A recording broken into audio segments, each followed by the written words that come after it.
Lesson 5, Question 1. Many crises today, such as the Great Recession, are simply too big and too overwhelming for you to completely comprehend, much less control. Crises of this ilk are precisely the kind that can easily engulf you, with destructive reactions that interfere with your ability to overcome them.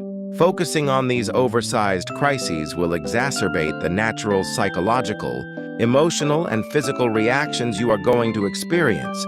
With these sorts of crises, your best chance is to identify those aspects that are within your control. Then you can break down the bigger crisis into smaller, more manageable problems toward which you can direct your energy and find solutions.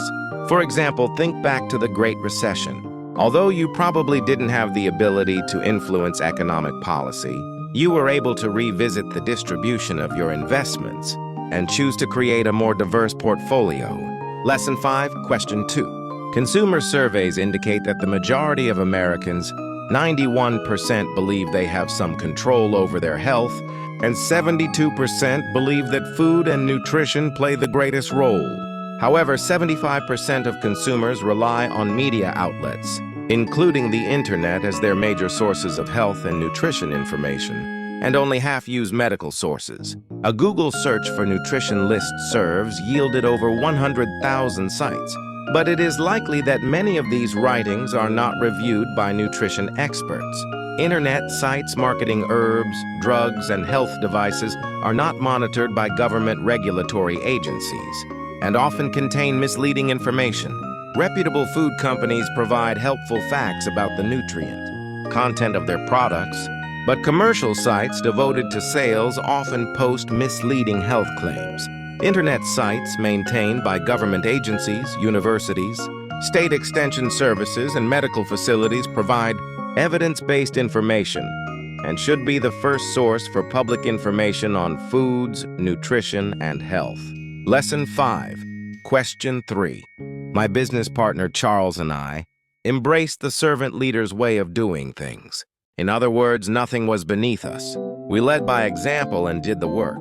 When any new salesman came into the store, he would look around, notice Charles polishing some corner of the floor and me covered in flour, and assume the decision maker was not present. He'd then hand off whatever he was selling to me and say, "Can you give this to the owner?" Now, if Charles and I had remained in the bakery for too long, we wouldn't have been able to grow and scale. So I'm not saying you should be sweeping the floors forever. It's more about modeling what's important. If cleanliness and details are important, be sure you aren't above doing the work and pitching in. Come into your workspace and ask how you can help. If it's clear your team is in the weeds, jump in without asking.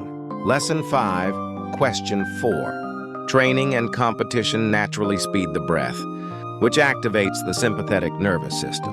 In performance, this is acceptable because an athlete wants to produce adrenaline and compete and train in an aroused state.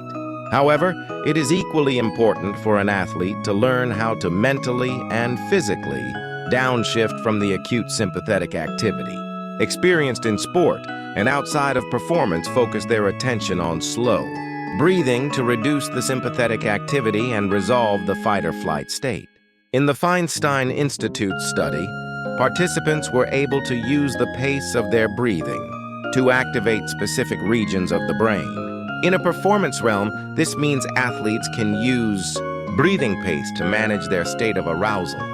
During training and competition, the breathing rate increases with the introduction of adrenaline, and athletes must be able to control this to be able to adapt and recover. One way is to practice slower breathing protocols outside of training and competition.